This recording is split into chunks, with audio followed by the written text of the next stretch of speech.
It's your boy T-Burn Reaction. Today is a Makeup for Wrestling Wednesday, and this one we're gonna check out is 10 canceled WWE ring names from Cultaholic. Though there's been folks who have who've been actually given a name and sometimes been quickly canceled. Well, too bad or something they gave them during a vignette, their first matchup was too, or whatever, or something they try to change to and they reverted back. Other than that, though, only one I can definitely think of is the Viking Raiders was when the War Raiders got called up to the main roster. They got called the Viking Experience, which was the worst thing ever. So they showed it the Viking Raiders, and now thank God they're now back as the War Raiders as well too. And one it may not know about that Undertaker had a name as called before Kane happened. We had other people known as Kane the Undertaker as well too. When I think Brother Love was talking about him. But other than that, without further ado, let's check out some. Excuse me. 10 Castle WWE names, ring names. Let's get it. Look, if WWE were to offer me a spot on their roster, not only would I immediately question their sanity more than I already do and cack my trousers, but I don't think I would give a second thought as to what they wanted to call me. Hell, they could brand me Danny the Diddler Dilkins for all I care, because I would be a WWE superstar and there's nothing. I'm about to Diddler, bro. That's not what the name we call right now, buddy. Nothing you can do about it, baby. Of course, once the shock wore off and reality set in, I would probably want them to go in another direction as far as my name goes, heartened by the fact I wouldn't be the first WWE star to have a dodgy prospective ring name dumped in favor of something better. I'm Danny the Diddler Dilkins from Cultaholic Wrestling, and these are Dude, stop calling yourself Diddler, though. Just saying. 10 cancelled WWE ring names. Join us. But first, I would like to have a serious... We ain't doing that. Oh, what is serious? This is NordVPN. Alright, we'll go past the word VPN. There we go, let's do it.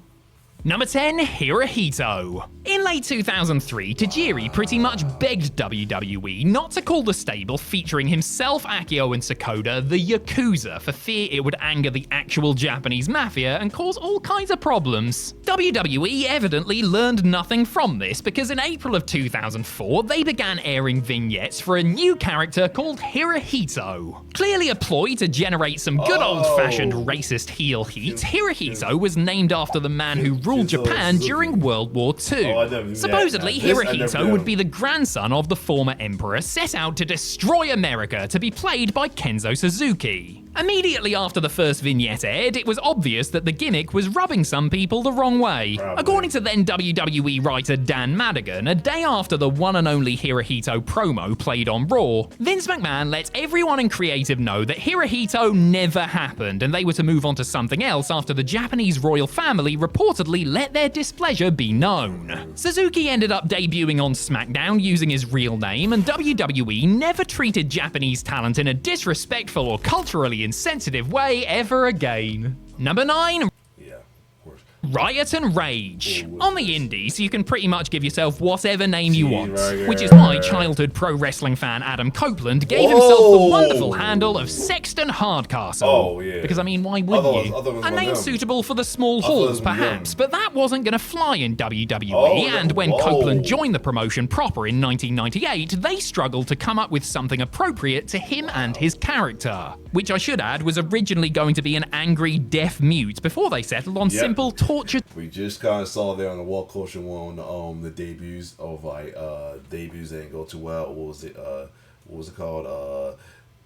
WWE debuted in the worst possible way because he injured a wrestler in the debut, and we heard about him and they mentioned about him being supposed to be a mute. Yep. Soul. Among the list of names that were considered included Riot and Rage, which sounds like a tag team fresh out of the WCW Power Play. That's gonna be just for hit. That's gonna be just his name only. Wow. Copeland, quite rightly, didn't fancy either of those, and while on a road trip with Don the Jackal Callis, began throwing this piece of shit. around band names like The Offspring before getting to U2 and mulling over the prospect of Edge, inspired by group guitarist David the Edge Evans. To be honest, Edge isn't that great a name, is it? Yet somehow it worked and is infinitely better than Cope. I feel like it worked because, you know, it was, his character is, you think about it, edgy, pretty much. Like, it worked. It was like a perfect name, a time. It's the Attitude Era, man. It was perfect. But Right and Rage, I see why they went there, but wow. 8. Shrug Shadow. Scott Hall was famously pitched a G.I. Joe gimmick upon signing with WWE in the early 90s, owing to his experience growing up as an army brat. Hall probably saved his career by instead doing his best Tony Montana impression for Vince McMahon, who hadn't seen Al Pacino's portrayal in Shrug Shadow, come on, man. Thank God he changed that, yo. What the hell? Scarface, and thought that it was the best thing ever. But this new character would need a name, and Scott, for whatever reason, thought Shrug Shadow would be it. Hall pushed for the alternative moniker, but it was rejected by the powers that be, which is a good thing, really, because it's very hard to see Shrug Shadow having nearly as much success as Razor Ramon did. After Road Warrior Hawk pitched Deadbolt, Hall focused in on the name Razor, which McMahon was hesitant to go with Deadbolt.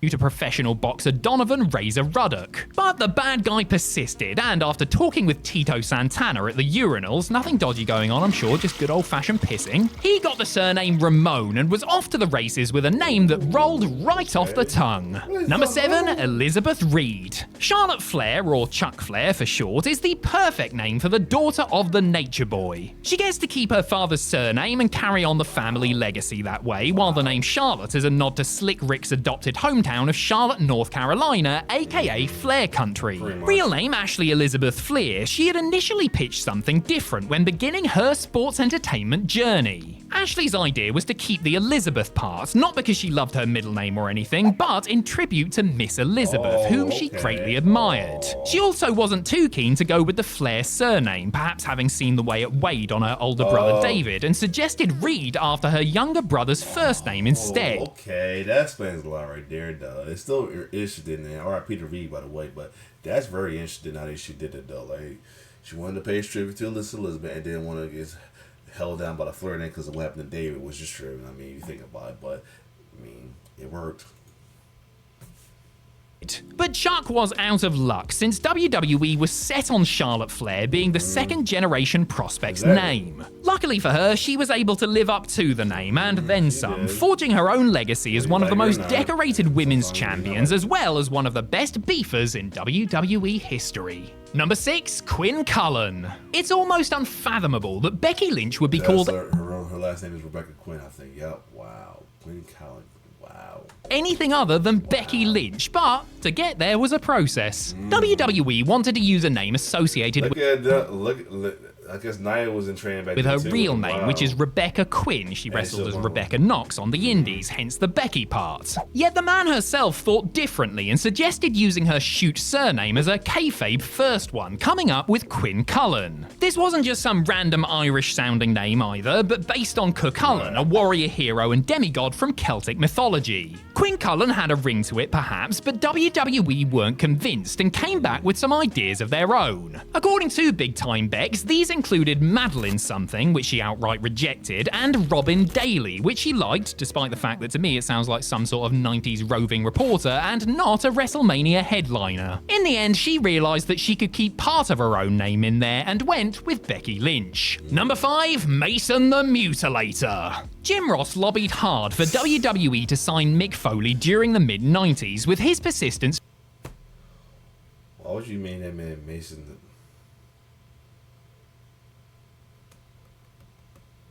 That don't even sound right with his name. That don't even sound right with him, yo.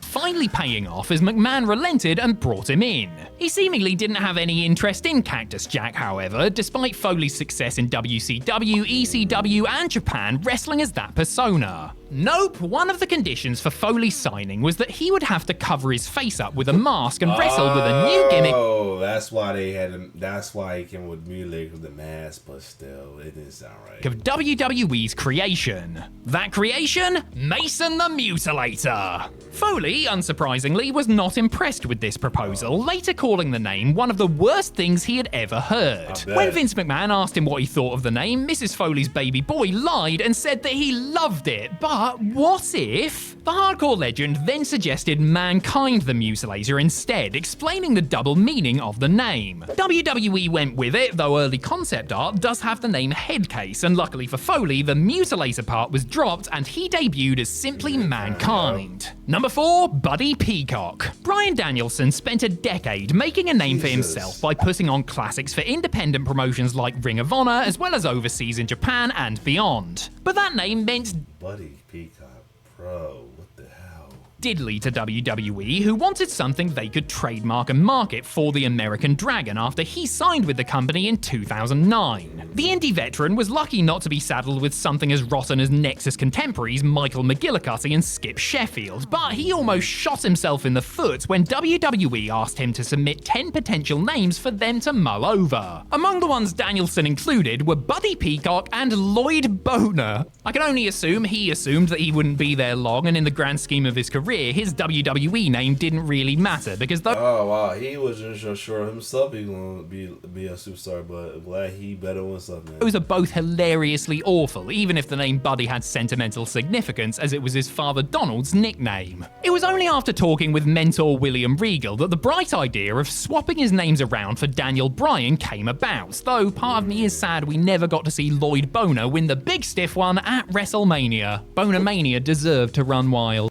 Chilling with his future wife. Number 3, Reginald DuPont Helmsley. Paul Really, Triple H, Reginald DuPont. Reginald DuPont Helmsley, bro. Really?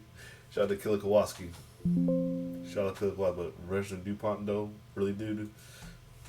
Levesque had one of the all-time corniest names when he first started working in the business. Terror Rising. I mean, how? Just how did Terror Rising become one of the most powerful people in the industry? It was the name he used at the start of his WCW career too, before being rechristened Jean-Paul Levesque when he was repackaged as a French-Canadian aristocrat. Levesque was planned to do something similar when he left WCW for WWE, though he dropped the whole French-Canadian part of it since McMahon believed that it would make it difficult for him to turn babyface down the line. WWE asked Levesque to come up with some potential new ring names before JJ Dillon let him know that they had chosen DuPont Helmsley. Reginald DuPont Helmsley. The cerebral assassin knew it sucked a fat one, and Dillon could sense his disappointment, promising to revisit Levesque's list of ideas. After said consultation, Dillon came back and informed Levesque that they had greenlit Hunter Hearst Helmsley, which wasn't great, but at least gave the future Hall of Famer something to work with. Shawn Michaels began calling him Triple H immediately, and that's the name that ended up sticking, even if it does sound like some sort of arse cream. Okay, Not that I'd know about that kind of thing, of course. Oh, okay, so that was Sean, his good old buddy Sean, that helped him with that. They came up with Triple H, you know, before he went with it at down the line when he started DX. Wow,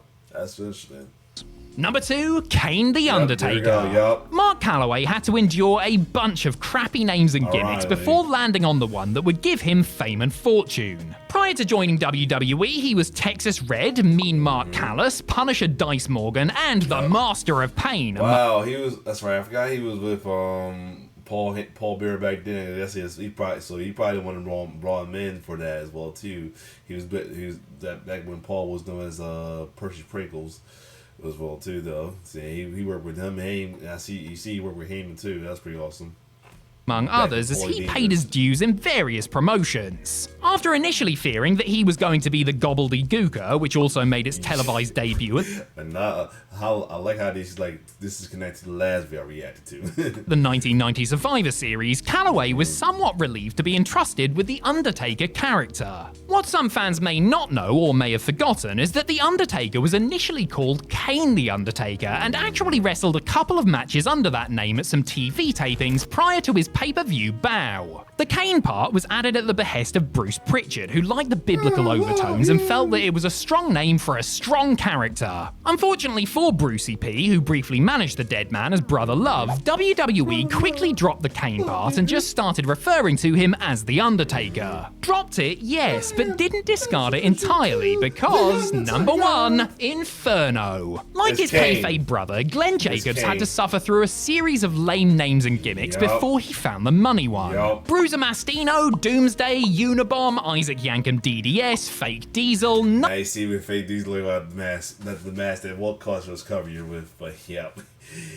How like crazy how these two videos connected. None of these were a ticket to main event stardom for the 7-footer, who must have been contemplating a different career before he was presented with a chance to be The Undertaker's evil sibling. And it was a good day for Big Brucey P too, as he got to recycle the Kane name, which now had added significance related to the story of Cain and Abel. The name Kane absolutely fit the character to a T, but that wasn't the original working idea, because at first WWE wanted to call this new creation Inferno. Given the character's fiery origin story, it made sense on paper, but the Big Red Machine himself wasn't sold, believing that it sounded too cartoonish. Pritchard agreed, and together they floated Kane, which was duly approved. Yep, pretty much, yo. When we say Inferno, I'm like, yeah, it gotta be, that's gotta be Kane! Yep.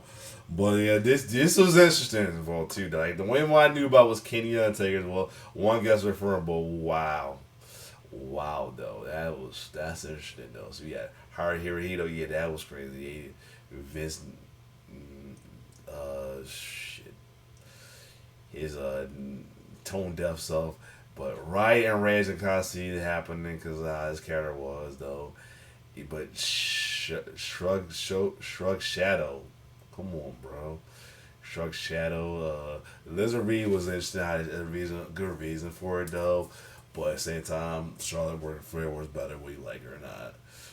Quentin Chandler, yeah, that was but Mason the Mutilator, nah, bro. Nah, man. And Buddy Peacock, come on, Danny. Damn, hey, what was that?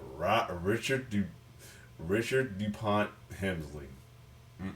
That was wild. Other than that, if you like my reaction to these, like, share, subscribe to your channel. It's your boy T Challenge signing off. One love.